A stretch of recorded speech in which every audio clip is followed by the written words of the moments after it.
Want to see more cool videos on our channel? We do, so press this bell and enable to send notifications. Number 5. Andrew Danziger, 1989. In 1989, First Officer Andrew Danziger was on a flight from Kansas City to Waterloo, Iowa, and had descended to 4,500 meters, or 15,000 feet, when he noticed a white disc visible through the clouds to the right of the plane. He conferred with the pilot, who also spotted the object. After ruling out the possibility that it was the moon, a searchlight, or any mundane aerial object, they continued to engage in flight duties, occasionally glancing at the object. Wispy, scattered clouds all around us at cruise altitude, a crescent moon visible out the left side. Nice night. And something really strange out this way. There was just what looked like a moon dimly visible behind some of those thin, wispy clouds. So a round, red disc, Nope. you say? White disc. A white disc, you say? So you see a white disc. After 20 minutes, Danziger realized that the white disc had been replaced by a massive red ball floating above the cloud cover, which was maintaining a parallel course with the flight.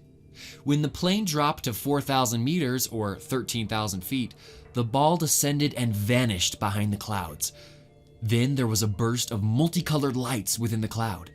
Danziger reported that the cloud itself started to stretch apart like silly putty, and then the object, lights, and cloud collectively vanished.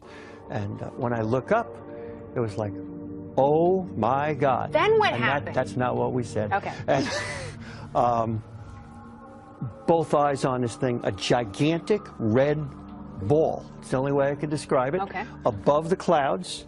It was big. It took up almost half of the window. And we just are looking at it. Is it closer to you at that point? I don't think so, Okay. but it was close. But it changed color and Well, it was shape. above the cloud now. It Okay. wasn't below the cloud. After confirming with air traffic controllers that nothing had been seen on the radar, the pilot and Danziger were asked nonchalantly, "Do you want to report a UFO?" They were given the number to the National UFO Reporting Center, who told them other pilots had reported similar incidents on a fairly regular basis. Danziger's story got special attention because he was the pilot for Barack Obama on Election Day in 2008. He also gained some notoriety for arguing that the TWA Flight 800 was shot down in 1996 and never suffered from a faulty fuel tank. Number 4. A UFO video from airplane window in Spain, November 2016. In November 2016, a man claimed to have seen hundreds of UFOs and caught some of them on video moving in a blue sky. Celebrating his 40th birthday, British holiday maker Paul Zinger said he managed to get a video of the UFOs over Barcelona. He reportedly saw the white orbs flying above the BBVA building nearby. Originally from Clitheroe, Lancashire, the painter and decorator estimated he saw at least 100 objects moving in different locations. While the footage he recorded doesn't reveal the number of the orbs, he said that there were at least 100 of them, if not more, in the sky. He was amazed to see those flying things on a holiday that was a surprise from his girlfriend for his 40th birthday. According to the girlfriend, they both experienced food poisoning, and the only time they spent outside was a few hours on La Rambla. Paul said that the experience of seeing UFOs changed the way he viewed the world. UFO expert Gary Hesseltine, who is also a detective, described the objects as anomalous, which means no concrete conclusion was reached. Let me know what you think in the comments section below. Number 3. UFO spotted 1,000 feet in the sky before hurtling towards Earth, December of 2016. An unidentified flying object was apparently spotted 1,000 feet, about 300 meters, above a plane before it was seen hurtling towards the Earth. A Boeing 737 cargo aircraft captain and co-pilot flying from Cape Town International Airport to Port Elizabeth International Airport reported seeing what appeared to be a green object increasing in altitude past the cockpit of their airplane, reaching to about 1,000 feet into the clouds above them, and then returning towards the Earth at a high speed past the cockpit of the airplane, NSRI spokesperson Craig Lambinon said. The sighting was reported to air traffic control at Port Elizabeth International Airport, who requested NSRI's assistance to investigate the possibility that an aircraft or craft may be in difficulty. Lambanon said the NSRI's Jeffreys Bay team monitored the matter throughout the night. The green object has not been seen since, and there are no reports of anyone or aircraft overdue or missing. Lambanon said the accident happened about 10 nautical miles off the Jeffreys Bay shore. Number 2. The Bariloche Incident. In 1995, flight number 674 was coming in for landing. Only 2 planes were in the sky, a passenger flight and a military jet several miles away. Then, something else happened. The pilots started worrying and consulted the tower, and they said they didn't know of any other craft in the area. Air traffic control asked the pilot if he was talking about the military jet. He wasn't. The passengers could see something outside and were in shock after seeing the unidentified craft. The craft bears white light in front of it, orange lights on top and green lights on the side.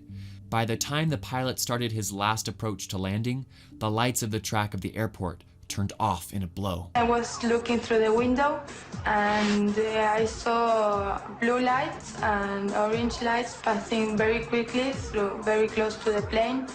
We heard the AA pilot saying that there was something flying parallel to them. The controller said it couldn't be. The ground crew struggled to turn the lights back on in time for the plane to land. The pilot tried to land using the emergency lights, but even they didn't work, so the pilot aborted landing. That's when the colonel claims to have seen blinking amber lights race by at about 800 miles an hour. Suddenly, the light flew up above the airplane. Pilot Polanco says the object seemed to wait for his plane over a nearby lake, and after a short while, the UFO disappeared, and the airplane lights turned back on, and Polanco was able to land. The airport authorities approached the pilots to ask for the report of what happened, to take it to the authorities, but the Air Force refused to conduct an official investigation. Number 1. Lake Erie Sightings. In 1995, Cleveland Air Traffic Control received reports from 2 airline pilots from Air Shuttle Flight 5959 and Mesaba Airlines Flight 3179 about a mysterious light spotted by both crews over Lake Erie. Hey, Cleveland Air Shuttle 5959, we see traffic out there 12 to 1 o'clock, lower altitude. Do you have on the radar? Air Shuttle 5959, that's a negative, sir. I don't have anything out in front of you at 12 to 1 o'clock. Okay. He's down well below you, or can you get an estimate on an altitude on him? Well, it's real difficult. We're in between layers here. I'm just going to estimate him 2,000 feet below us maybe, and sort of pulsating right about, 10 miles out. Okay, Air Shuttle 5959, I'll keep my eyes open, but I don't see anything. That northwest of Detroit, did you see that light? Yeah. That's where I saw it, a real bright white light, sometimes flickering underneath the clouds is where I saw it. Air Shuttle 5959, is that traffic that you saw earlier, do you see him out there any longer?